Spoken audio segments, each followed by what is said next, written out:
आप मुझे बताइए, जब दलितों पर उत्पीड़न होता है, आदिवासियों पर उत्पीड़न होता है, पिछड़े वर्ग पर उत्पीड़न होता है, इन वर्गों की हकमारी होती है, इन लोगों की नौकरियां छीन ली जाती हैं, आपने कहीं देखा आरएसएस, बजरंग दल, विश्व हिंदू परिषद के लोग हमारे अधिकार पे कभी कोई धरना प्रदर्शन करते देखे? कभी आवाज उठाते देखे?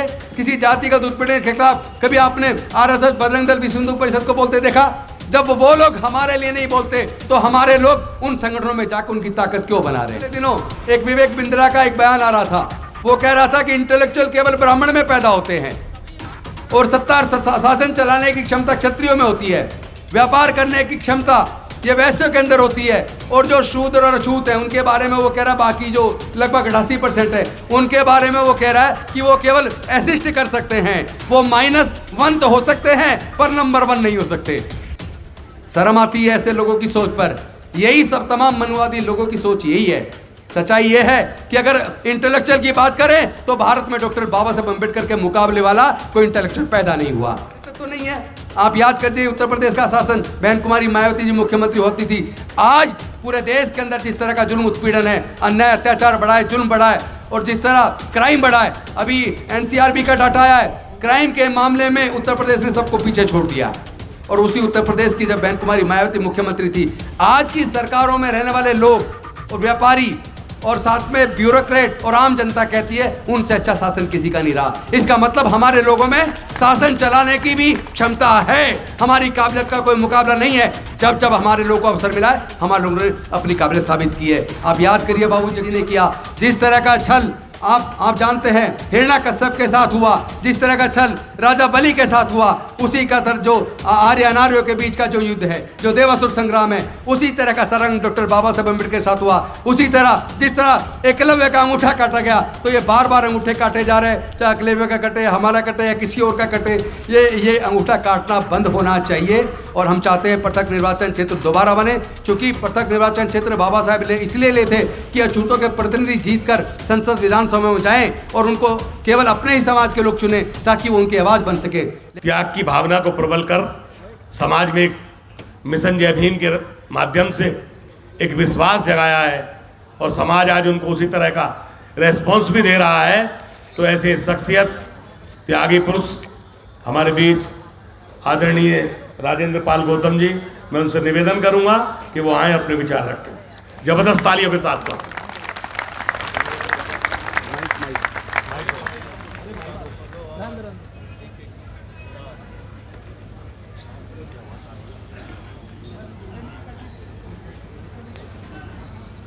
दुनिया को समता, स्वतंत्रता, बंधुता, न्याय, प्रज्ञाशील, करुणा और मैत्री का मार्ग दिखाने वाले तथागत भगवान बुद्ध, देश के तमाम दलितों, पिछड़ों, आदिवासियों और महिलाओं की हजारों साल की गुलामी तोड़ने वाले डॉक्टर बाबा साहेब अम्बेडकर जी, बहुजन समाज को हुक्मरान बनाने का सपना दिखाकर उसको साकार कर दिखाने वाले मान्यवर कांसीराम साहब, फूले साहू अम्बेडकर विचारधारा को लेकर चल रहे सभी महापुरुषों के चरणों में कोटि कोटि नमन करते हुए आप समस्त मंचासीन सभी हमारे अतिथिगण और सामने आए हुए अतिथिगण सभी को क्रांतिकारी जय भीम, विनम्र नमो बुधाए। साथियों, सबसे पहले तो मैं आप सबको, आज मनुस्मृति दहन दिवस है। आप सब जानते हैं 25 दिसंबर 1927 को डॉक्टर बाबा साहेब अम्बेडकर जी ने छुआछूत, पक्षपात, अंधविश्वास, पाखंडवाद और अन्याय पर आधारित, विषमता पर आधारित संस्कृति को दहन करके, उस मनुस्मृति को दहन करके और एक नई संस्कृति का सृजन किया।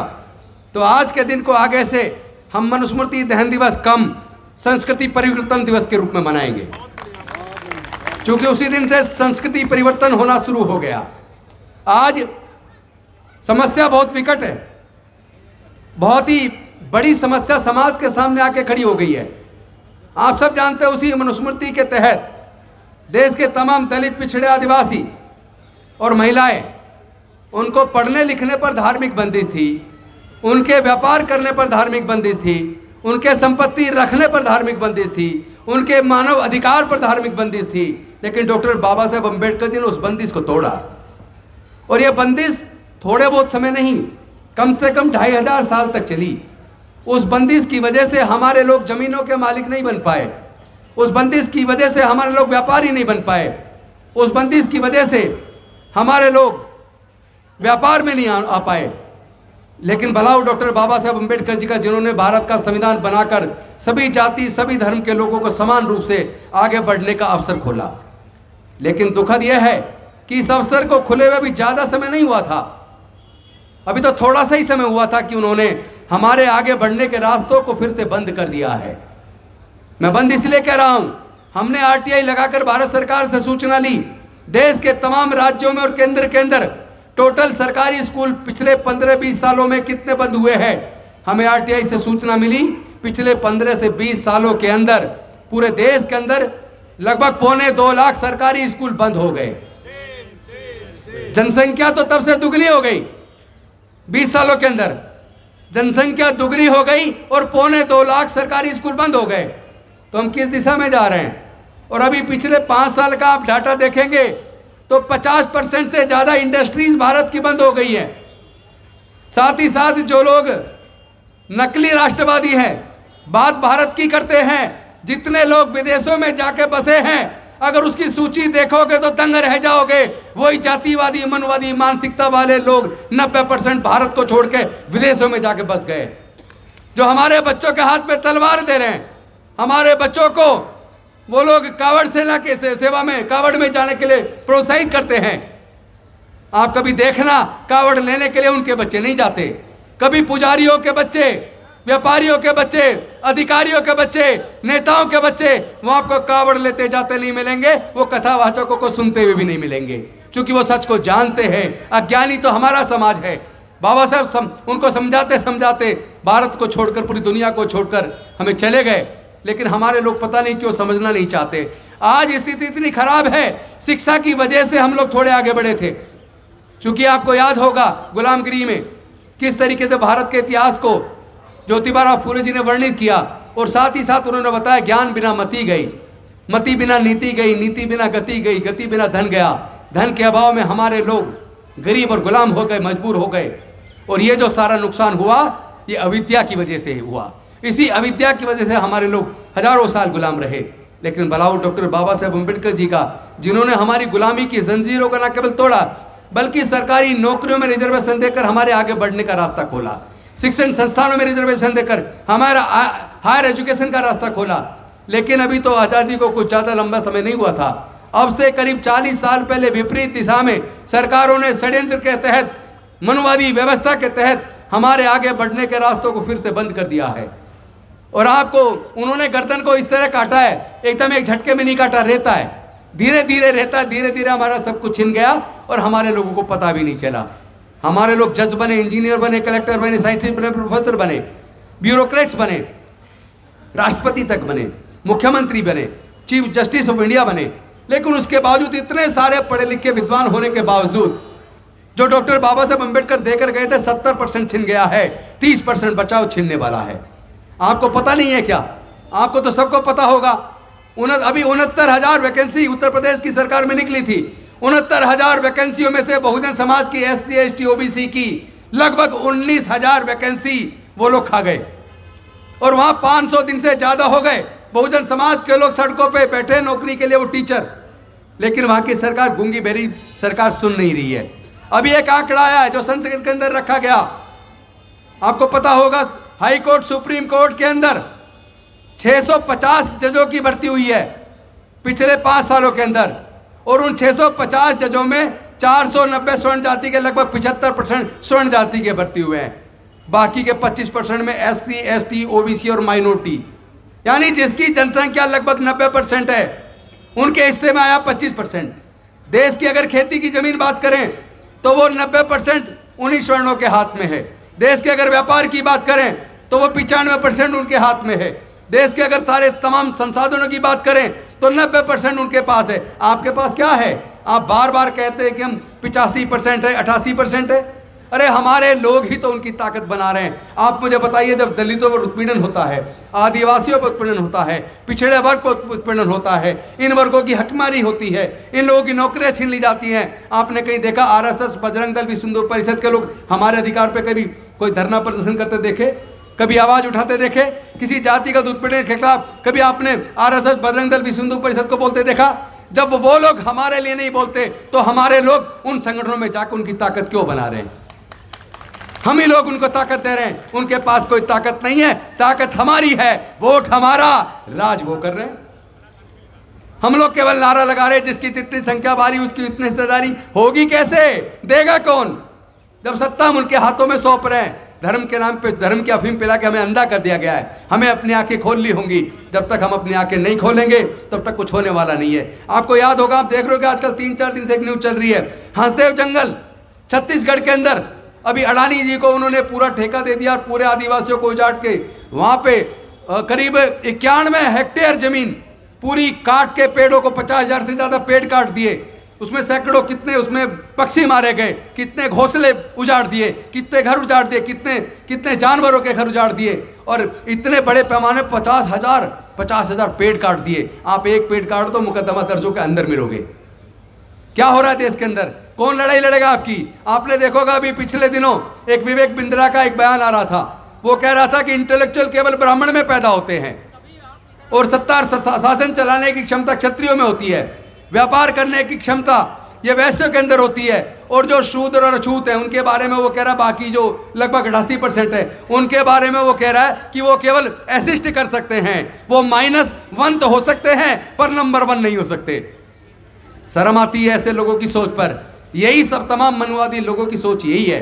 सच्चाई यह है कि अगर इंटेलेक्चुअल की बात करें तो भारत में डॉक्टर बाबा साहब अम्बेडकर के मुकाबले वाला कोई इंटेलेक्चुअल पैदा नहीं हुआ। और शासन चलाने की अगर बात करें तो सम्राट अशोक, हमारे इस बहुजन समाज से निकले सम्राट अशोक लेके म्यांमार से काबुल कंधार तक, उससे भी आगे तक पूरा भारत बौद्ध में था। पूरे दुनिया को शांति मानवता का संदेश भारत से सम्राट अशोक ने दिया। एक ही राजा पूरी दुनिया में जिसके नाम के सामने महान लगता है, महान सम्राट अशोक। तो आप कैसे कह सकते हैं कि आपके पास काबिल नेतृत्व तो नहीं है? आप याद करते उत्तर प्रदेश का शासन बहन कुमारी मायावती जी मुख्यमंत्री होती थी। आज पूरे देश के अंदर जिस तरह का जुल्म उत्पीड़न है, अन्याय अत्याचार बढ़ा है, जुल्म बढ़ा है, और जिस तरह क्राइम बढ़ा है, अभी एनसीआरबी का डाटा आया है, क्राइम के मामले में उत्तर प्रदेश ने सबको पीछे छोड़ दिया।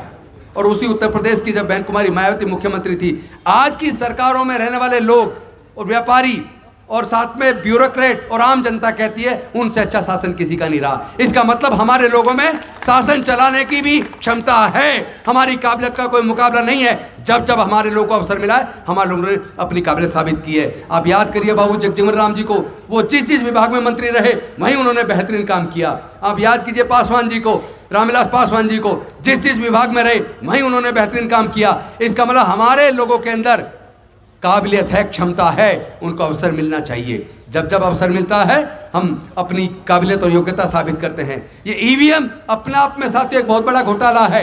हम एक मांग करते हैं इस मंच के माध्यम से, ईवीएम के अंदर जो वीवीपैट की पर्ची है वो पर्ची वोटर को मिलनी चाहिए और वहाँ पे एक बैलेट बॉक्स होना चाहिए। वो पर्ची अपनी लेकर अपने बैलेट बैग्स में डाले और बाद में ईवीएम की गिनती के बाद उन पर्चियों की भी गिनती कराई जाए ताकि सच दूध का दूध और पानी का पानी हो सके। क्योंकि ये जो सरकारें सत्ता में है ये अपनी काबिलियत से नहीं है। हम जानते हैं यहाँ धोखा होता है, यहाँ पे ब्यूरोक्रेट्स का इस्तेमाल होता है।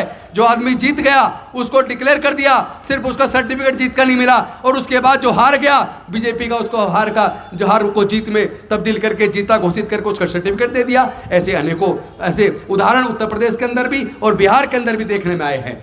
इसका मतलब आप जानिए, जब जर्मनी के अंदर केवल 2 लोगों ने कोर्ट के अंदर केस डाला कि हमें ईवीएम पे भरोसा नहीं है, हम जिसको वोट देना चाहते हैं हमें पता ही नहीं लग रहा हमारी वोट वहां जा रही है, वहां पे सुप्रीम कोर्ट ने वहां पे बैन कर दिया ईवीएम को। और जिन देशों ने ईवीएम बनाई है उन देशों ने ईवीएम पे भरोसा नहीं किया, ईवीएम को हटा दिया, वहां पे वोट बैलेट पेपर से होता है। तो हम मंच के माध्यम से निवेदन करते हैं भारत की सरकार से कि आप बैलेट पेपर से चुनाव कराइए, और या अगर आप ईवीएम से करा रहे हैं तो उसमें जो पर्ची निकलती है वो वोटर को दीजिए और साथ में बैलेट बॉक्स डालिए, वो पर्ची उसमें डाले और जब ईवीएम की गिनती हो जाए उसके बाद पर्चियों की भी गिनती कर उसका 100% मिलान कराया जाए। साथ ही साथ देश के जितने प्राकृतिक संसाधन हैं, जल जंगल जमीन, कोई अपनी मां के पेट से लेके पैदा नहीं हुआ, उसमें हमारे लोगों को हिस्सेदारी भागीदारी चाहिए। देश के तमाम प्राइवेट सेक्टर में हमें रिजर्वेशन चाहिए। क्यों चाहिए? लोग कहते हैं प्राइवेट सेक्टर में रिजर्वेशन नहीं हो सकता। क्यों नहीं हो सकता? आपको याद होगा माननीय सुप्रीम कोर्ट का जजमेंट आया था अब से कुछ साल पहले। उन्होंने कहा कि जितने भी प्राइवेट स्कूल हैं जो सरकारी जमीन सस्ते दाम पे लेके खुले हैं, उसमें उनको 25% EWS और DG कैटेगरी को देना पड़ेगा। तो वही सिद्धांत जो पब्लिक स्कूल पर लागू होता है, उनको सरकारी जमीन मिली है। तो मैं कहना चाहता हूं जितने बड़े उद्योगपति हैं उनको भी सरकार से सस्ते दाम पे जमीनें मिली हैं। जनता का पैसा जो बैंक में है वहां से लोन लेकर, सरकार से जमीन लेकर उन्होंने अपने उद्योग खड़े किए हैं। तो इसका मतलब उनका उद्योग केवल उनके दम पे नहीं है, उसमें सरकार की मदद है, जनता का पैसा है। इसलिए देश के लोगों को उनकी संख्या के हिसाब से उनको रिजर्वेशन उसमें मिलना चाहिए। साथ ही साथ हमारी मांग है जितने भी विभाग हैं उसमें रोस्टर, हमेशा रोस्टर बनाया जाता है, मेंटेन किया जाता है। हर एक रोस्टर को मेंटेन करने के लिए एक लाइजन ऑफिसर SST का होता है। लेकिन मैं देख रहा हूं बहुत सारे विभागों में लाइजन ऑफिसर या तो है नहीं या ऐसे आदमी को चुन के बनाया जाता है जो उसका ध्यान नहीं रखता। तो रोस्टर की सूची हर साल जारी होनी चाहिए। प्रॉपर रोस्टर हर विभाग वार, हर पोस्ट वार मेंटेन होना चाहिए। ये भी हम लोग मांग करते हैं। और इसके साथ साथ देश में जो बंजर भूमि है उसको सरकार खेती योग्य भूमि बनाकर, हमारे जिनके पास खेती की जमीन नहीं है वो किसी भी जाति धर्म को, उनके अंदर समान रूप से उसको वितरित किया जाए। साथ ही साथ सरकारों ने जो ठेकेदारी प्रथा लाके हमारे लोगों की नौकरियां छीन ली हैं। पूरे देश में ठेकेदारी प्रथा है। लगभग 4.5 करोड़ सरकारी नौकरी केंद्र सरकार और राज्य सरकारों की हैं। लेकिन एक साजिश के तहत मनवादियों ने सरकारों के माध्यम से, और यहाँ तक कि 5th पे कमीशन में फोर्थ क्लास एम्प्लॉयमेंट को पूरी तरह बैन करके आउटसोर्स कर दिया। ठेके पे भर्ती होती है और ठेकेदार जो भर्ती करता है पहले तो भर्ती करते वक्त पैसे लेता है, उसके बाद उनकी तनख्वाह का 40% हर महीने खा जाता है, चूंकि उसका ATM उसी के पास रहता है। और तीसरा, उनका PF और ESI वो उनके अकाउंट में जमा नहीं करता, फर्जी सर्टिफिकेट डिपार्टमेंट में लगा के अफसरों को ले दे के उनसे मिलीभगत होती है, वो उनका पूरा पैसा खा जाता है। तो इसको ठेकेदारी प्रथा को अविलंब पूरी तरीके से खत्म किया जाए। और साथ ही साथ मैं कहना चाहता हूं जो सरकारी संस्थान सरकारों ने बेच दिए, उनके बेचने से हमारे लोगों की जो नौकरियों के रास्ते बंद हो गए। मैं कहना चाहता हूं अगर इंदिरा गांधी जी के समय पर जब सारे बैंक और सारी इंश्योरेंस कंपनियां प्राइवेट होती थी, अगर इंदिरा गांधी जी ने उस वक्त सारे बैंकों का और सारी इंश्योरेंस कंपनियों का राष्ट्रीयकरण किया था, अगर उस वक्त राष्ट्रीयकरण किया जा सकता था तो आज भी राष्ट्रीयकरण किया जा सकता है। जो जो सरकार ने बेच दिया, चाहे वो इंडियन रेलवेज हो, चाहे वो ITDC के होटल हो, चाहे वो MTNL BSNL हो, या उसके साथ एयरपोर्ट हो, या बंदरगाह हो, या एयर इंडिया हो, जितने भी विभाग बेचे हैं उन सब का राष्ट्रीयकरण किया जाए। और जहां राष्ट्रीयकरण नहीं है वहां पे रिजर्वेशन लागू किया जाए। ये सारी मांग हम सरकार के सामने करते हैं और ये साथ में भेज दी जाएगी। इसके साथ साथ एक मांग वर्षों से चली आ रही है, वो है ओल्ड पेंशन स्कीम। देश के अंदर जो लोग सरकारों में नौकरी करते हैं उनको पेंशन की स्कीम हुआ करती थी। सरकारों ने साजिश के तहत न्यू पेंशन स्कीम लाके पुरानी पेंशन स्कीम को बंद कर दिया और नई पेंशन स्कीम एक धोखा है। हमारे पूरे देश के अंदर दोबारा से ओल्ड पेंशन स्कीम को लागू किया जाए। पूरे देश के जितने भी कर्मचारी हैं पूरे देश में जाके इसकी मांग कर रहे हैं, धरने प्रदर्शन कर रहे हैं। सरकार गूंगी बहरी बन के बैठ गई है, उनको आंखें खोलनी चाहिए। और जो जिस तरह हमारी पहलवानों के साथ हुआ, जिस तरह हमारी दलित बहनों के साथ हुआ, जिस तरह इंदर मेघवाल या दूसरे हमारे समाज के लोग की हत्या हो रही है, ऐसी हत्या पे सरकारें तुरंत सख्ती से कार्रवाई करें। 3 महीने के अंदर चार्जशीट दाखिल हो और उसके साथ साथ फास्ट ट्रैक कोर्ट के अंदर मुकदमा चला के 6 महीने के अंदर सजा सुनिश्चित की जाए। इन सब मांगों के साथ हम अपील करते हैं कि जो बाकी वक्ता है वो समयबद्ध तरीके से अपनी बात रखेंगे। कहने को बहुत कुछ है लेकिन मैं औरों का समय बांध रहा हूँ और मैं खुद ज़्यादा समय ले लूँ तो वो भी अच्छा नहीं होगा। मैंने बीच में इसलिए बोला था कि ये मांग सबके सामने आ जाए। अभी 5 वक्ता हो रहे हैं मेरे बाद, उन वक्ता केवल 5 वक्ता होंगे, समयबद्ध अपनी बात रखेंगे। उसके बाद हम समापन करेंगे और साथ में मैं अपनी टीम को कहना चाहूँगा जैसे ही समापन हो वो जो प्रसाद है और पानी वो सब में वितरित करेंगे। और साथ में असली मांग जो इस धारा प्रभाव बोलने में मेरी निकल गई वो है पृथक निर्वाचन क्षेत्र। डॉक्टर बाबा साहब अम्बेडकर जी ने अंग्रेजों से अपने तर्क से उनको समझाकर राउंड टेबल कॉन्फ्रेंस के माध्यम से पृथक निर्वाचन हासिल कर लिया था। डबल वोट का अधिकार देश के अछूतों के लिए हासिल कर लिया था। लेकिन गांधी जी अनशन पर बैठ गए और उसी तरह का छल डॉक्टर बाबा साहब अम्बेडकर जी के साथ गांधी जी ने किया। जिस तरह का छल आप जानते हैं हिरण्यकश्यप के साथ हुआ, जिस तरह का छल राजा बलि के साथ हुआ, उसी का जो आर्य अनार्यों के बीच का जो युद्ध है, जो देवासुर संग्राम है, उसी तरह का सरंग डॉक्टर बाबा साहब अम्बेडकर के साथ हुआ। उसी तरह जिस तरह एकलव्य का अंगूठा काटा गया, तो ये बार बार अंगूठे काटे जा रहे हैं, चाहे एकलव्य का कटे, हमारा कटे या किसी और का कटे, ये अंगूठा काटना बंद होना चाहिए। और हम चाहते हैं पृथक निर्वाचन क्षेत्र दोबारा बने, क्योंकि पृथक निर्वाचन क्षेत्र बाबा साहब इसलिए ले थे कि अछूतों के प्रतिनिधि जीतकर संसद विधानसभा में जाएं और उनको केवल अपने ही समाज के लोग चुने, ताकि वो उनकी आवाज़ बन सके। लेकिन गांधी जी के अनशन के बाद उस षड्यंत्र में, जिसमें हमारे पूरे समाज को कत्लेआम करने की धमकी दी गई, तो बाबा साहब को, ये हमारे साथियों ने कहा, बाबा साहब के साथियों ने, कि अगर पूरा समाज कत्ल कर दिया जाएगा, जड़मूल नाश कर दिया जाएगा, तो ये पृथक निर्वाचन लेके फिर क्या करेंगे। तो मजबूरी में उस दुखी मन से डॉक्टर बाबा साहब अम्बेडकर जी को 24 सितंबर 1932 को पुनः पैक्ट करना पड़ा, जिसमें पृथक निर्वाचन की बजाय संयुक्त निर्वाचन क्षेत्र मिले। और संयुक्त निर्वाचन में आप जानते हैं केवल एससी को एससी नहीं चुन रहा है, एससी एसटी को एससी एसटी नहीं चुन रहे, बल्कि सब लोग चुन रहे हैं। तो हमारे सच्चे प्रतिनिधि नहीं बन पा रहे, वो अपनी पार्टी लाइन पे, अपनी विधानसभा में, संसद के अंदर हमारे समाज के खिलाफ प्रस्ताव पास हो जाते हैं, वो चुप बैठे रहते हैं। इसीलिए हमें सच्ची भागीदारी चाहिए, सच्चा नेतृत्व चाहिए और सच्चे प्रतिनिधित्व चाहिए। उसके लिए पृथक निर्वाचन क्षेत्र का होना जरूरी है। एससी एसटी को केवल एससी एसटी के लोग चुने और पूरे देश को 2 क्षेत्रों में बांटा जाए। एक तो एससी एसटी की 131 सीट है संसद की, तो 131 क्षेत्रों में पूरे भारत को बांट दिया जाए। उन 131 को चुनने के लिए केवल एससी एसटी वोट डालें और 131 से बच के जितनी बाकी सीट बचती हैं जनरल की, उतने क्षेत्र में भारत को बांटा जाए। उनको फिर जनरल, सब लोग जितने भी रहते हैं उस क्षेत्र में, चाहे एससी हो चाहे जनरल हो, वो वोट डालें, उससे वो जनरल के चुने जाएं। तो जो एससी के 131 चुन के जाएंगे वो सच्चे प्रतिनिधि एससी के होंगे। तो ये पृथक निर्वाचन क्षेत्र की मांग इस मंच के माध्यम से हम आज फिर से दोहराते हैं। बहुत बहुत धन्यवाद। नमो बुद्धाय, जय भीम, जय भारत। शुक्रिया सर। इसी बीच